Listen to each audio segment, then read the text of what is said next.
What is up guys, Julien here, the French winemaking guy who makes wine videos here on YouTube. Yes, wine videos. And we are looking at how to pronounce the name of this winery, but also an appellation. Yes, Château Grillet is an entire appellation, but it's an appellation that belongs entirely to one winery, to Château Grillet itself. A little bit like the vineyard of Romanee-Conti that belongs to the Domaine Romanee-Conti, somewhat of a monopole if you wish, located in the northern part of the Rhône Valley of France, within the appellation of Condrieu. Château Grillet makes delicious white wines from the Viognier grape.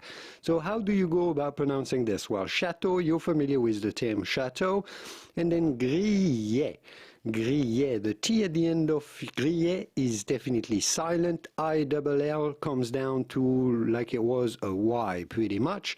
So the sound Grillet, Grillet, Château Grillet, Château Grillet, Château Grillet. If you want to learn more about Rhône wines and wine in general, you've found the right channel. Here are more videos that you should watch next. I'll see you soon in the wonderful world of wine. Au revoir. Bye-bye.